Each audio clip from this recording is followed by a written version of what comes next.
प्रिय विद्यार्थियों, वंदे मातरम। भाटी आश्रम की करंट अफेयर्स की क्लास में आप सभी का हार्दिक स्वागत है।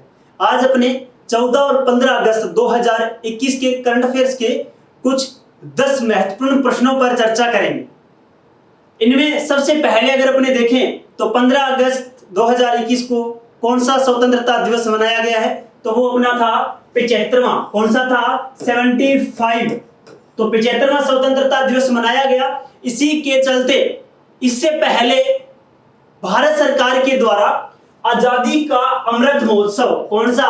आजादी का अमृत महोत्सव, आजादी का अमृत महोत्सव प्रारंभ किया गया था। कब किया गया था? मार्च 2021 से। कहां से? साबरमती आश्रम से। कहां से? साबरमती आश्रम से ये महोत्सव प्रारंभ किया गया। अब इस महोत्सव में है क्या? जो 75वीं जो स्वतंत्रता की वर्षगांठ है, इसी पर क्या है? विभिन्न एक्टिविटी, जो विभिन्न प्रतियोगिताएं हैं वो आयोजित की जाएगी और इसमें कोई भी भाग ले सकता है। कहां पर भाग लेंगे कहां पर? तो mygov.in माई गवर्नमेंट जो साइट है उस पर जाकर अपना पार्टिसिपेट कर सकते हैं। तो ये था आजादी का अमृत महोत्सव के बारे में, 75वीं वर्षगांठ थी। चलिए चलते हैं अपने पहले प्रश्न पर।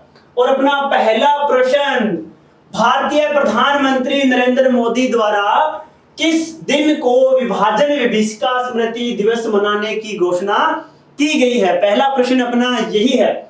ऑप्शन है 14 अगस्त, 15 अगस्त, 16 अगस्त, 12 जनवरी। तो इसका सही आंसर क्या होगा? इसका सही आंसर होगा 14 अगस्त को नरेंद्र मोदी के द्वारा विभाजन विभीषिका स्मृति दिवस मनाने की घोषणा की गई है। अब 14 अगस्त को क्यों? क्योंकि अगर अपने देखें तो 14 अगस्त को विभाजन, या अगर अपने देखें 14 अगस्त या 15 अगस्त दोनों को मिडनाइट माना जाता है कि मिडनाइट में विभाजन हुआ था। लेकिन अगर देखिए तो 14 अगस्त को पाकिस्तान का स्वतंत्रता दिवस मनाया जाता है और 15 अगस्त को भारत का स्वतंत्रता दिवस मनाया जाता है। 16 अगस्त, इस तारीख को क्या हुआ था भारतीय इतिहास में? 16 अगस्त बहुत इंपॉर्टेंट है। 1946 को किसके द्वारा? मुस्लिम लीग के द्वारा एक कार्रवाई की गई थी और कार्रवाई का क्या नाम था? वो था प्रत्यक्ष कार्रवाई दिवस। प्रत्यक्ष कार्रवाई दिवस।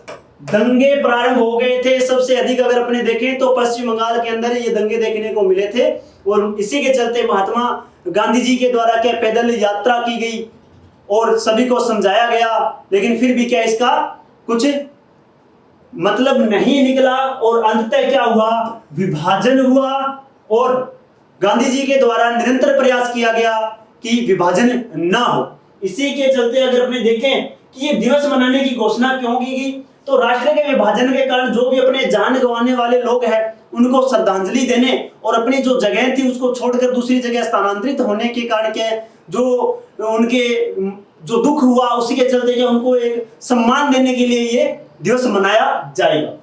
चलिए चलते हैं अपने अगले प्रश्न पर।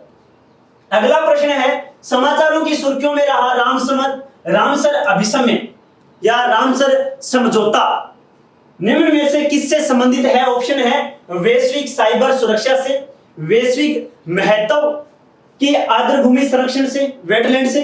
तीसरा ऑप्शन है वन्य जीव जंतुओं की सुरक्षा एवं संरक्षण से। चौथा है कृषि में उन्नत प्रौद्योगिकी का प्रयोग से। तो ये 4 ऑप्शन अपने सामने हैं। इसका सही आंसर क्या होगा? इसका सही आंसर होगा वैश्विक महत्व की आर्द्रभूमि संरक्षण से। अब अपने बात करते हैं रामसर कन्वेंशन था क्या? तो रामसर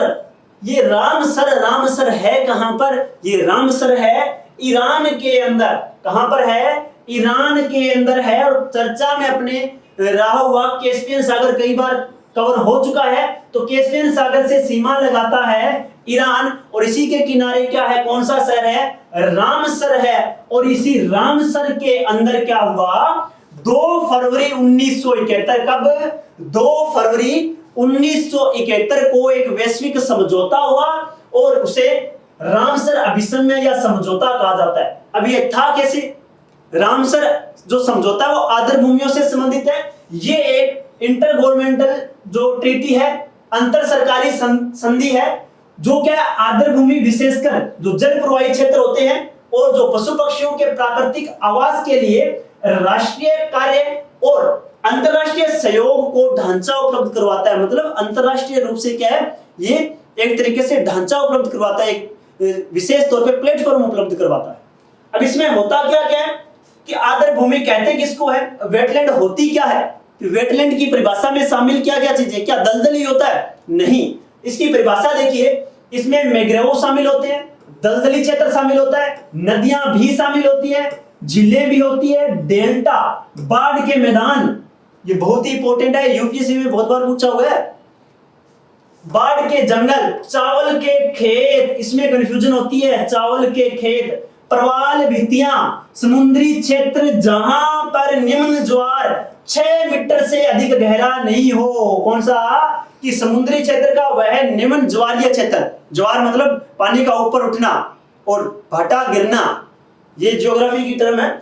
6 मीटर से अधिक गहरा नहीं हो ज्वार, निम्न ज्वार है वो। इसके अलावा मानव निर्मित आर्द्र भूमि, मानव के द्वारा कौन सी निर्मित होती है? तो देखिए, अपशिष्ट जल उपचारित जलाशय, ठीक है, जहां पर अपने अगर देखिए अपशिष्ट जल उपचार किया जाता है, वो जो क्षेत्र है वो सब क्या है, आर्द्र भूमि वेटलैंड के अंतर्गत आते हैं। भारत इस अभिसमय में या समझौते में शामिल कब हुआ था? तो 1982 में भारत शामिल हुआ था। और भारत में अब तक वर्तमान तक कितनी रामसर साइटें हैं? तो भारत में है कुल टोटल, बहुत इंपॉर्टेंट ध्यान रखिएगा, 46 साइटें हैं। चर्चा में क्यों था? 4 नई साइट शामिल की गई है, चारों को मिलाकर 46 होता है, लेकिन इससे पहले 42 थी। तो 4 कौन कौन सी है, चलिए बात करते हैं अपने। तो अभी हाल ही में क्या 4 नई साइटें या आर्द्र भूमि स्थल है उनको शामिल किया गया है। उनमें से कौन सी है? सबसे पहला आता है भिंडावास वन्य जीव अभयारण्य, कहां पर है? हरियाणा में। कहां पर है? हरियाणा में है। दूसरा आता है सुल्तानपुर राष्ट्रीय उद्यान, कहां पर? हरियाणा में। फिर आता है थोल झील, कौन सी झील? थोल झील वन्य जीव अभयारण्य, गुजरात में। और वाधवाना आर्द्र भूमि है गुजरात में। तो ये 4 साइटें हैं, ये नई शामिल की गई है। इसी के साथ हो जाती है भारत की कुल आर्द्र भूमि स्थल 46। इसके अलावा अगर अपने देखें, एक इसी समझौते के तहत एक मॉन्ट्रेस रिकॉर्ड है, एक रजिस्टर है, जिसमें बहुत ज्यादा अगर क्रिटिकल स्थिति है उन साइटों को शामिल किया जाता है। भारत की अगर बात करें तो 3 साइटें थी, लेकिन वर्तमान में 2 ही साइटें इसमें शामिल है। लोकटक झील कहां पर है? मणिपुर में। तैरता हुआ राष्ट्रीय उद्यान यहीं पर है। केवलादेव राष्ट्रीय उद्यान राजस्थान। लेकिन चिल्का झील है, जो चिल्का झील है उसको बाहर कर दिया गया। पहले क्या गाद अधिक थी, लेकिन इसका जो संरक्षण किया गया तो इसके क्या बाद में बाहर कर दिया गया। अब क्या है कि 2 फरवरी को, क्योंकि 2 फरवरी 1971 को ये रामसर कन्वेंशन हुआ था, इसी को क्या विश्व आर्द्र भूमि दिवस के रूप में मनाया जाता है। तो विश्व आर्द्र भूमि दिवस कब मनाया जाता है? 2 फरवरी को मनाया जाता है। और प्रतिवर्ष इसकी एक थीम होती है, इंपॉर्टेंट एग्जाम में पूछा जाता है। 2020 की थीम थी आर्द्र भूमि और जैव विविधता। क्या? आर्द्र भूमि और जैव विविधता, बायोडाइवर्सिटी। और 2021 अब के बार वाली जो थीम है वो है आर्द्र भूमि और जल। आर्द्र भूमि और जल 2021 की थीम है। चलिए चलते हैं अगले प्रश्न पर। अगला प्रश्न चर्चा में रहा अभी करंट में क्या है? हाल ही में पर्यावरण, वन और जलवायु परिवर्तन मंत्रालय द्वारा अवशिष्ट प्रबंधन संशोधन अधिनियम, या अधिनियम नहीं नियम है ये, 2021 के तहत कब से सिंगल यूज प्लास्टिक का निर्माण, उपयोग, विपणन प्रतिबंधित किया गया है? कब किया गया? 15 अगस्त 2021, 1 जुलाई 2022 से, 1 जनवरी 2022 से, या 18 नवंबर 2021 से? कब से किया गया? इसका किया जाएगा 1 जुलाई 2022 से भारत में सिंगल यूज प्लास्टिक बंद है। अब ये है क्या, किस तरीके से, ये नियम आया कहां से है? तो इससे पहले भी क्या नियम होता था? तो बिल्कुल था। यह अधिनियम क्या है 21 वाला, ये 2016 का अधिनियम आया हुआ है, प्लास्टिक अपशिष्ट प्रबंधन अधिनियम 2016। इसमें क्या है, ये संशोधन करता है। इसमें क्या था, 50 माइक्रोन से कम की मोटाई के जो कैरी बैग होते हैं, प्लास्टिक वाली थैलियां लेके आते हैं ना अपने, तो वो 50 माइक्रोन, ये क्या है, प्लास्टिक की एक नैनो संरचना है, ठीक है, बनाने की। तो 50 माइक्रोन से कम मोटाई के कैरी बैग और प्लास्टिक शीट का निर्माण, आयात, भंडारण, विपणन, प्रयोग सब क्या क्या बैन कर दिया गया था 2016 के तहत, ठीक है। लेकिन अब क्या है, इसको मॉडिफाई कर दिया कि 50 से काम नहीं चलेगा, 50 से काम नहीं चलने वाला है, फिर भी धड़ल्ले से चल रही है सब की सब थैलियां। तो इन्होंने क्या किया है कि अब 31 दिसंबर 2022 से क्या है, 120 माइक्रोन तक का जो प्लास्टिक है वो बनाया जाएगा। और यहां पर बात यह है कि सिर्फ सिंगल यूज को बैन किया गया है, अन्य को यूज, जो अन्य यूज की जो प्लास्टिक है उनको बैन नहीं किया गया है। जैसे कंपोस्टेबल, जो कंपोस्ट हो जाएंगी, उन प्रकार के प्लास्टिक है उनको बैन नहीं किया गया है, वो बनाए जा सकते हैं। चलिए चलते हैं अगले प्रश्न पर। अगले प्रश्न से पहले इसमें आपको और कुछ तथ्य हैं जो यहां पर मैं लेकर आया हूं। अब जो ये अधिनियम है, इसके तहत मतलब मान लो मैंने बात ही नहीं मानी, मैंने कंपनी चालू कर ली और मैं उससे 120 माइक्रोन से कम ही बना रहा हूं, ठीक है। तो इसके लिए क्या है, केंद्रीय प्रदूषण नियंत्रण बोर्ड है। कौन सा? केंद्रीय प्रदूषण नियंत्रण बोर्ड है। और निगरानी कौन करेगा? सेंटर तो आ नहीं सकता, सभी राज्यों में निगरानी करेगा राज्य प्रदूषण निकाय जितने भी हैं वो क्या करें, निगरानी करेंगे। और पर्यावरण संरक्षण अधिनियम 1986 के तहत क्या है, दंड निर्धारित किया जाएगा, ठीक है। अब अगर अपने देखें, बहुत ही विशेष बात है, ये ध्यान रखिएगा, 2018 की बात है। संयुक्त राष्ट्र पर्यावरण कार्यक्रम यूनेप जो संस्था है, उसके द्वारा वर्ष 2022 तक भारतीय प्रधानमंत्री नरेंद्र मोदी जी के द्वारा संकल्प लिया हुआ था कि ये मेरा संकल्प है, वर्ष 2022 तक क्या है, मैं सिंगल यूज प्लास्टिक है बैन कर दूंगा भारत के अंदर। तो उसी संकल्प के चलते क्या है, उनको 2022 का जो संकल्प लिया था उसके चलते 2018 में उनको एक पुरस्कार दिया गया था, वो था चैंपियन ऑफ द अर्थ पुरस्कार। कौन सा है? चैंपियन ऑफ द अर्थ पुरस्कार। बहुत ही इंपॉर्टेंट है, ध्यान रखिएगा। कौन सा पुरस्कार है? चैंपियंस ऑफ द अर्थ पुरस्कार भारतीय प्रधानमंत्री नरेंद्र मोदी जी को दिया गया था। चलिए चलते हैं अगले प्रश्न पर। अगला है, हाल ही में आवास और शहरी मामलों के मंत्रालय ने किस क्षेत्र के विकास हेतु सोनचिड़िया नामक ब्रांड का या ब्रांड जो है वो लॉन्च किया है? ऑप्शन है गोडाउन संरक्षण, दूसरा ऑप्शन है शहरी स्वयं सहायता समूह उत्पादों के विपणन के लिए, तीसरा ऑप्शन है मछली उत्पादों के विपणन एवं संरक्षण के लिए, और चौथा है जैविक कृषि उत्पादों के लिए। इसका सही आंसर है वो क्या होगा? इसका सही आंसर होगा शहरी स्वयं सहायता समूह उत्पादों के विपणन के लिए। क्यों? क्योंकि ये जो सोनचिड़िया ब्रांड है ये आवास और शहरी मामलों के मंत्रालय के द्वारा लॉन्च किया गया। किसके द्वारा? कौन सा मंत्रालय है? आवास और शहरी मामलों का मंत्रालय, इसके द्वारा लॉन्च किया गया। इसमें है क्या, महिलाओं को आर्थिक रूप से सशक्त बनाने और सम्मानजनक जीवन जीने में मदद करने के लिए सरकार के जो प्राथमिकता वाले जो क्षेत्र है उसके अनुरूप क्या है, ये सोनचिड़िया ब्रांड है वो लॉन्च किया गया है। अब अगर अपने बात करें कि सोनचिड़िया कहते किसको है, सोनचिड़िया है क्या, कि ये कौन सी चिड़िया है? चिड़िया नहीं है, ये द ग्रेट इंडियन बस्टर्ड है। कौन सा? गोडावन। गोडावन क्या है? राजस्थान का राजकीय पक्षी है। अगर इसकी स्थिति की बात करें, IUCN की जो सूची है उसकी बात करें तो गंभीर रूप से संकटग्रस्त है, क्रिटिकली इंडेंजर्ड सूची में है। कौन सा? गोडावन पक्षी। इसी के नाम पर क्या है, महिलाओं के लिए ये सोनचिड़िया जो ब्रांड है वो जारी किया है।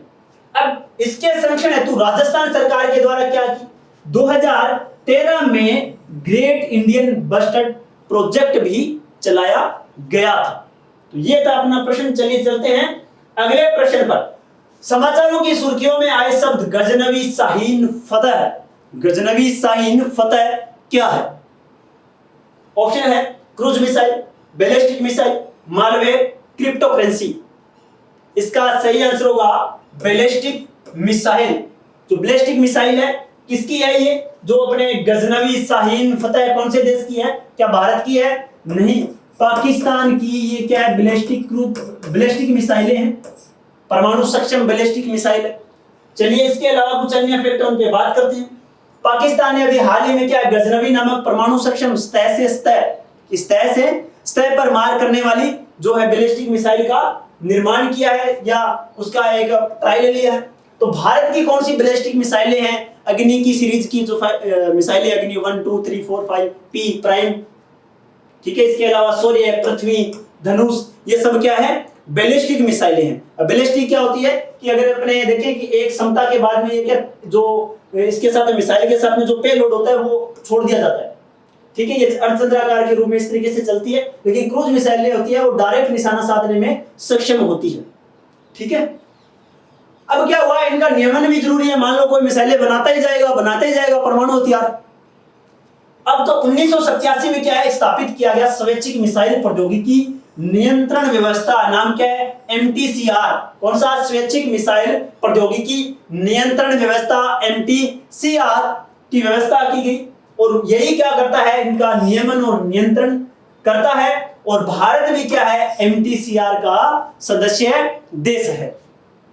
तो ये था अपने गजनवी शाहीन फतेह के बारे में। चलिए चलते हैं अगले प्रश्न पर। हालांकि ये जून में कवर हो चुका है। जून की जो पहली क्लास थी अपने इस करंट अफेयर्स की सीरीज की, जो पहली क्लास थी उसमें ये कवर किया था मैंने।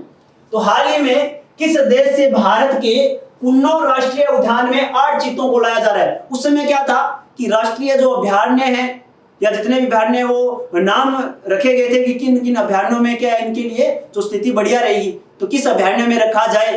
तो ये इस चर्चा में था, इसलिए वो वहां पर कवर किया गया था। लेकिन अभी क्या है, दूसरा ये कि उस समय क्या ईरान से लाए जा रहे थे ऐसी जो चीते हैं वो लाए जा रहे थे। लेकिन अभी क्या है, कहां से लाए जा रहे हैं? 8 चीतों को लाया जा रहा है। कहां से लाया जा रहा है? ऑप्शन है ईरान, दूसरा है दक्षिण अफ्रीका, तीसरा नामीबिया, चौथा है बी और सी दोनों, दक्षिण अफ्रीका और नामीबिया दोनों से। इसका सही आंसर होगा बी और सी दोनों, दक्षिण अफ्रीका और नामीबिया दोनों से लाया जा रहा है। कितने? 8 चीते लाए जा रहे हैं। कहां पर? कुन्नो राष्ट्रीय उद्यान में। कुन्नो राष्ट्रीय उद्यान कहां पर है? मध्य प्रदेश के अंदर है। कहां पर है? मध्य प्रदेश के अंदर है। और ऐसी जो चीता है, हालांकि अगर देखें क्या भारत में ऐसी चीता है? नहीं है। सिर्फ क्या है, ईरान में ऐसी चीता पाया जाता है। ईरान ने मना कर दिया था भारत को कि भैया मैं तो आपको चीते की सप्लाई या चीतों को स्थानांतरण यहां से नहीं करूंगा। तो उसके बाद में जो अफ्रीकी चीते हैं उनको लाने की योजना बनाएगी और 8 चीतों को लाया जा रहा है। तो ऐसी चीता है, उसने क्रिटिकली इंडेंजर्ड जो सूची है IUCN की, कौन सी? IUCN की जो सूची है उसमें क्रिटिकली इंडेंजर्ड सूची में रखा गया। जो अफ्रीकी चीता है वो सुबेदे वल्नरेबल सूची में रखा गया। ये कौन सी है? गंभीर रूप से ग्रस्त या गंभीर रूप से संकटग्रस्त जो सूची है, क्रिटिकली इंडेंजर्ड। चलिए चलते हैं अगले प्रश्न पर। अगला प्रश्न है स्वच्छ सर्वेक्षण 2021 के तहत किस शहर को वाटर प्लस सिटी घोषित किया गया है? अब स्वच्छ सर्वेक्षण के बारे में अपने चर्चा ज्यादा नहीं करेंगे। अब एक क्वेश्चन है अपने पास कि वाटर प्लस सिटी, क्योंकि अपने को पता है ज्यादातर क्या जो सर्वोच्च रूप से फर्स्ट रैंक पर कौन सी सिटी आती है? इंदौर आती है। तो फर्स्ट रैंक पर अगर अपने देखें स्वच्छ सिटी में तो वो है इंदौर। और यही क्या है, वाटर प्लस सिटी में, वाटर प्लस सिटी है वो घोषित की गई है इंदौर को। अब इसके अलावा स्वच्छ शहर में अगला 2 नंबर आता है भोपाल का, 3 नंबर आता है चंडीगढ़ का, ठीक है। और गाजियाबाद है इनको फास्टेस्ट मूवर कि जल्दी से मूव किया इसने, उस सूची में प्रथम स्थान है। चलिए चलते हैं अगले। अगर अपने देखें सर्वेक्षण सर्वेक्षण के बारे में तो आवास एवं शहरी मामलों का जो मंत्रालय वो रैंकिंग जारी करता है। ज्यादा कोई खास बात नहीं है, अपने कवर कर चुके हैं। और अपशिष्ट जल के निस्तारण है उस पर अब की बार क्या ज्यादा फोकस किया गया। अगला अपना प्रश्न है चर्चित शहर, बहुत ही चर्चा में है, आज तो बहुत ही ज्यादा चर्चा में थे। कंधार, हेरात और काबुल, इससे पता लग रहा होगा। काबुल किस देश से संबंधित है? ऑप्शन है पाकिस्तान, अफगानिस्तान, ईरान और चौथा है सऊदी अरब। किस शहर से संबंधित है? अफगानिस्तान से है, क्योंकि यहां पर क्या है, तालिबान ने कब्जा कर लिया पूरे शहर को, राष्ट्रपति जी को भी वहां से निकाल लिया गया है, वहां पर कोई शासन नहीं रहा, कोई गवर्नमेंट नहीं रही, तालिबान का कब्जा हो गया। अब ये तालिबान क्या है, बहुत ही चर्चा में, आप देखिएगा। अब ये है क्या? तालिबान है एक इस्लामिक कट्टरपंथी राजनीतिक आंदोलन था तालिबान के नाम से, और ये अपनी सत्ता इस्लामिक जो कानून है उनके आधार पर क्या सत्ता चलाना चाहते थे। 1994 से ये प्रारंभ हुआ, लेकिन क्या हुआ कि ज्यादा इसका वर्चस्व रहा नहीं। लेकिन इसने क्या किया कि अलकायदा ने कि 2001 में तालिबान के सहयोगी थे, कुछ अलकायदा के सदस्य थे, ठीक है। अलकायदा में अगर बात करें तो ओसामा बिन लादेन था, ठीक है। तो 2001 में 9/11 हमला कहां पर हुआ था? न्यूयॉर्क में। कहां पर? WTO पर। WTO को नहीं, वर्ल्ड ट्रेड सेंटर है, उस पे हुआ था। और पेंटागन जो उनकी जो प्रतिरक्षा जो विभाग की जो इकाई है, इमारत है, उस पर हमला हुआ था। इन्होंने क्या किए थे? 4 जेट हाईजैक कर लिए और 4 अलग अलग दिशाओं में अलग अलग बिल्डिंग पर उन्होंने हमला करने की कोशिश की। हालांकि 2 उन्होंने क्या वर्ल्ड ट्रेड सेंटर पर हमले किए, एक पेंटागन पर किया, एक खेतों में जा गिरा, वो अलग बात थी। लेकिन क्या हमला किया गया न्यूयॉर्क पर 2001 में, उसी का बदला लिया फिर उन्होंने 2011 में 9/11 हमले का मास्टरमाइंड था ओसामा बिन लादेन, उसको इन्होंने क्या है मार गिराया। अमेरिकी किसने?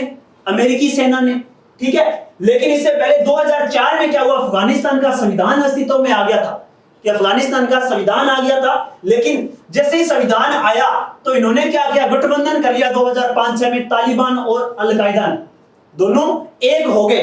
और 2009 में, क्योंकि अमेरिका तो त्रस्त था, क्योंकि 2001 में हमला हुआ था, तो 2009 में क्या हुआ? बराक ओबामा द्वारा शांति बहाली की प्रक्रिया प्रारंभ की गई और अमेरिकी सैनिकों को अफगानिस्तान में भेजा गया।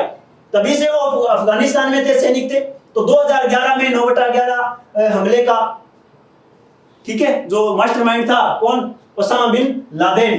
2013 में अफगानिस्तान सेना द्वारा पूरी तरह से सुरक्षा का उत्तरदायित्व अपने आप ले लिया, लेकिन कि हाँ ठीक है, हम अपना जो है व्यवस्था खुद देख लेंगे। लेकिन इसी के चलते फिर क्या 2013 में कि हाँ ठीक है भाई, तुम अपनी व्यवस्था देख रहे हो, तो डोनाल्ड ट्रंप जी ने क्या किया? 2017 में अफगान नीति के तहत अमेरिकी सेना को वापस बुला लिया कि हमारा खर्चा करने का कोई मतलब नहीं है, मैं वापस बुला रहा हूँ।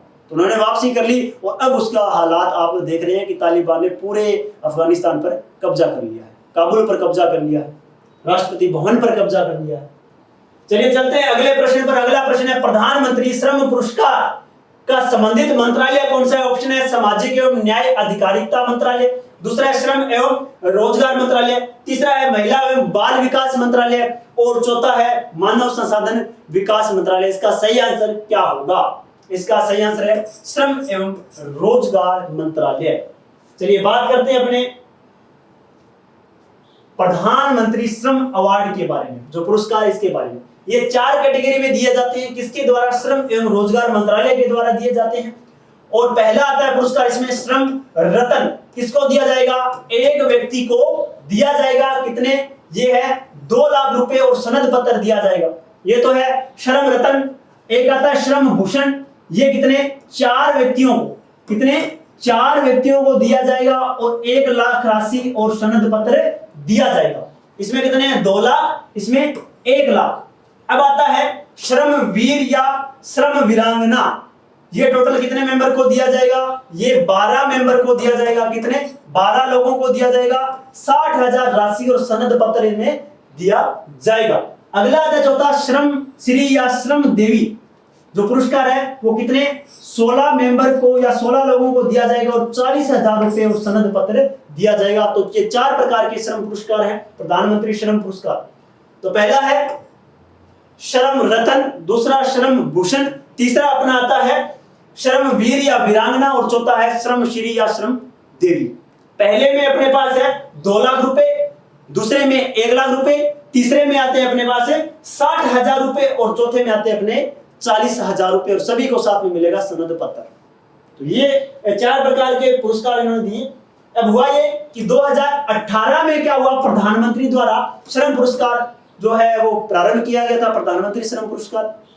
अब ये दिया किसमें जाता है? बहुत इंपॉर्टेंट बात है, ध्यान रखिएगा। उद्देश्य सार्वजनिक और नीति दोनों क्षेत्रों के संगठन में, नीति नहीं है ये, ये है निजी, इसमें ध्यान रखिएगा, ये है निजी।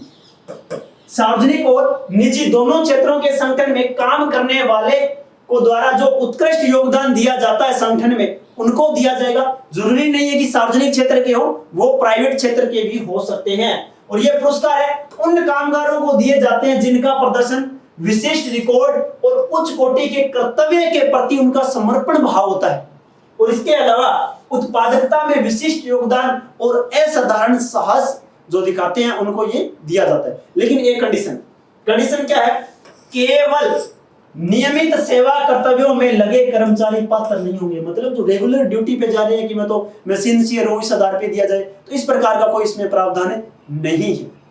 चलिए चलते हैं अगले प्रश्न पर, और अगला प्रश्न अपना है, लास्ट प्रश्न है सृजन पोर्टल। अब ये सृजन पोर्टल किस मंत्रालय से संबंधित है? रक्षा मंत्रालय, जनजातीय मामलों का मंत्रालय, मानव संसाधन विकास मंत्रालय, महिला एवं बाल विकास मंत्रालय। तो कौन सा मंत्रालय सृजन पोर्टल से संबंधित है?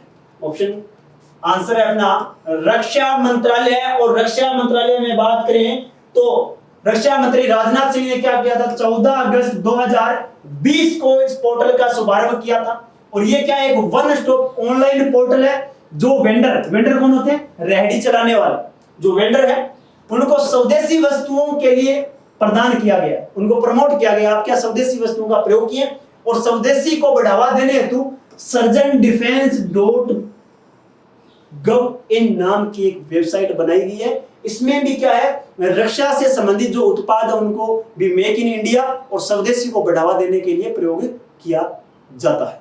तो ये था सृजन पोर्टल। तो ये अपने 10 क्वेश्चन कंप्लीट हो गए। अब आपको कमेंट बॉक्स में एक रिवीजन सीरीज आज प्रारंभ की है, एक नया इनोवेशन है।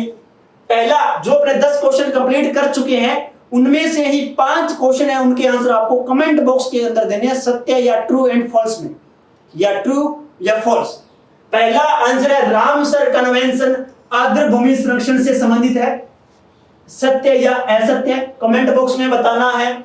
दूसरा सिंगल यूज प्लास्टिक 1 जनवरी 2022 से भारत में संबंधित प्रतिबंधित होगा, सत्य या असत्य कमेंट बॉक्स में बताना है। तीसरा है सोनश्रेया ब्रांड जैविक कृषि उत्पादों के विपणन के लिए लॉन्च किया गया, सत्य या असत्य कमेंट बॉक्स में बताना है। अगला है गजनवी पृथ्वी अग्नि क्रूज मिसाइल है, सत्य या असत्य कमेंट बॉक्स में बताना है। और पांचवा है प्रधानमंत्री श्रम पुरस्कार केवल सार्वजनिक क्षेत्र के संगठनों में काम करने वालों के द्वारा किए गए उत्कृष्ट योगदान के लिए दिया जाता है। यह भी आपको सत्य या असत्य कमेंट बॉक्स में बताना है। तो आज के लिए बस इतना ही। जय हिंद, जय भारत।